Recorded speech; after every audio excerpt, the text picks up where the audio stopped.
Hey, welcome back to Anti-Social Studies. Today we're going to do a deep dive into Devshirme, which is a process and a system set up by the Ottoman Empire that is really unique and is also often oversimplified. And so because of that, it's really misunderstood. But I think it's super fascinating. Like I said in some of the other videos, just generally knowing things about the Ottoman Empire is a really good strategy in AP World History because the Ottoman Empire lasts for so long.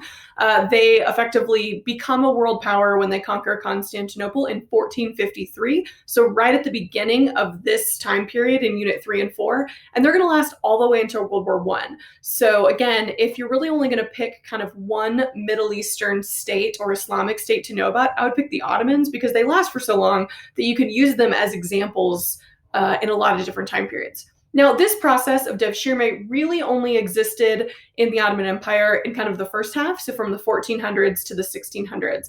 And it's this system of forced recruitment of young men from conquered regions.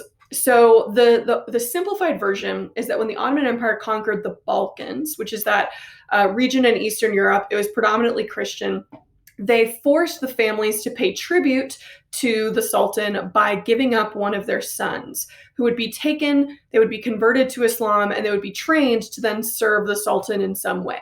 So they might join the military, they might join the government, whatever.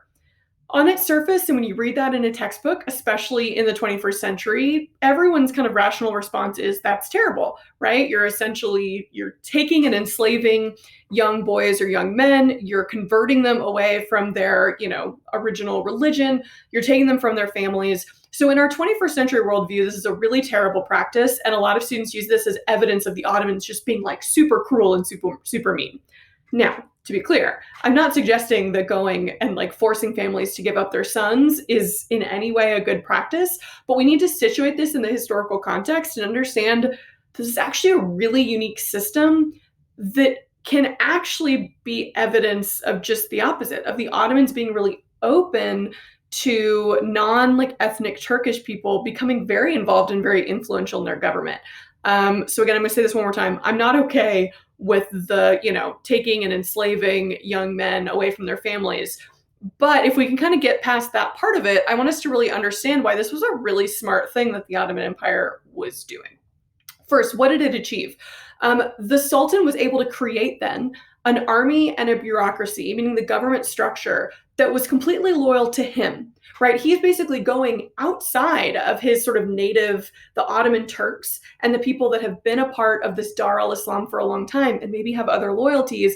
And he's going and conquering new places and picking those people, bringing them back, and essentially brainwashing and indoctrinating them to then be loyal to him only. They're going to serve in the military. They're going to serve in the government bureaucracy. This kind of little pyramid over to the left is sort of a simplified kind of social hierarchy within the boarding school. So when these young boys and men were taken through this process of Devshirme, they were put up in a boarding school and they were trained. And essentially, the further up you got, like the more qualified you were, and if you earned your way up into the next level, the higher up you got in society. So kind of the first draft, people that just sort of got kind of indoctrinated into the ways and the culture of Anatolia, which is modern day Turkey, they then went off and served as soldiers. But if you got up higher, if you became the elite soldiers, you could become the Janissaries, which are going to be incredibly important to Ottoman history. Actually, by the end, the Janissaries are going to be, in some instances, as powerful as the sultans. One of the reasons is because the Ottomans, this great gunpowder empire, they saw gunpowder as useful and necessary because they'd fought wars against the Europeans and seen its effects. But they also were really kind of stuck in this idea of tradition. And so they didn't see guns and gunpowder as like the most esteemed or honorable way of fighting. So ironically, they give the Janissaries control of the guns and the ammunitions. And they let sort of their native, like Turkish soldiers still fought on the traditional like horseback with their long swords. And so ironically, right, these conquered people, these slaves, actually are given this really powerful weapon, and they're going to rise up through the ranks of the military to actually become the most important faction of the military because they control the guns. Again, we're going to get back to that in a second. Um, those who maybe didn't qualify to be janissaries, were maybe the best in school, were the brightest, are going to go up to the palace school. They're going to become scientists in the Ottoman Empire. They're going to become teachers. They're going to become administrators in the government. So in some ways, this is mimicking the Confucian exam system, right? Except that it's adding this other layer of like going out and taking people from outside the traditional source of power and bringing them in. At the very top are going to be the viziers, and the Grand Vizier, who is essentially the guy running the government, right? The Sultan ultimately has absolute power and can do whatever he wants, but some are more involved than others. The Grand Vizier is the guy who's running it day to day. I'm going to make this comparison because it's the way we're going to think of this now from now on. In Aladdin, the Sultan is Jasmine's dad, who's sort of like hanging out and he's sort of silly. Jafar is the Grand Vizier of Agrabah. So he's the one that's like really making stuff happen, right? Now, not all Grand Viziers are like evil and creepy, but that's essentially the power dynamic.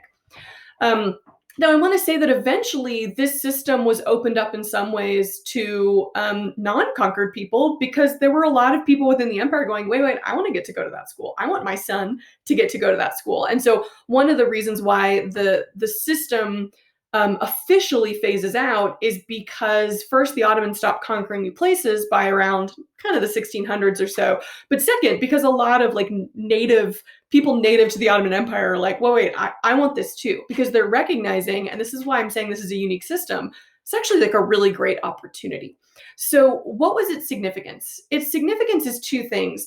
It's part of a major development that's happening in Unit 3, which is that absolute monarchs, leaders of states, are going through a lot of different processes to consolidate their power from the nobility. We're seeing it in medieval Europe as kings and queens are doing their best to like take away those feudal structures and take more and more power to themselves. They might, like Louis the 14th is going to build Versailles and force all the nobles to come live with him, whatever. This is an example of that, right? This is the Sultan saying, these Turkish nobles have a lot of power. How can I get power and get people who are loyal just to me? Well, I'm going to go out and these people that I'm conquering that don't know any different, that don't know the empire yet, I'm going to bring them to me. I'm going to put them under my wing, metaphorically, right? The Sultan really has no direct contact with these people unless they get way high up. And I'm going to train them. I'm going to house them. I'm going to indoctrinate them so that they are going to be loyal and serve me, right? But this is also like a super weird example of both coerced labor, which is something we're going to see throughout this era and really most of world history. But this era is when coerced labor is really reaching a peak. And actually, it's a bad thing, so it's kind of reaching a valley, but whatever. This is coerced labor, but at the same time, it's social mobility. It's showing this nuance where, yes, these young men were taken from their families. Yes, they were technically enslaved. They didn't have freedom. They went where the government said they needed to go. If they qualified to be a janissary, they were going to go be a janissary. And yet at the same time, it provided them this really unique form of social mobility that we really only see in Confucian China, where if you were qualified, you could go from being a young boy who had been conquered by the Ottoman Empire in the Balkans to being the Grand Vizier advising the Sultan. And so what we see is actually by the end of this system, we see Christian families like offering for them to take multiple sons. They recognize what a great opportunity this is. And again, like I said, we see people throughout the Ottoman Empire saying, well, I want my son to get to go to this school too. Just because we're not conquered doesn't mean we shouldn't get this opportunity. So again, I just wanted to give a little bit more clarity into the system, because a lot of times when we read it in the textbook and it's just a few lines in the textbook, it gets simplified down to like Christian boys are enslaved. And like, yeah, that's pretty bad. But this system's actually way more complex and is a really great example of a state using unique systems, incorporating conquered people and others. It's a way for them to provide social mobility. It's a way for them to gain control over traditional elites like the nobility, and gain and maintain power. It's a lot of those different developments that you're going to talk about all year in WHAP kind of combined into one. So I hope that was helpful. As always, check out my website for more resources. Follow me on Instagram at Anti-Social Studies, and then make sure that you're subscribed to my YouTube channel so you can see when I post the next video. Thanks.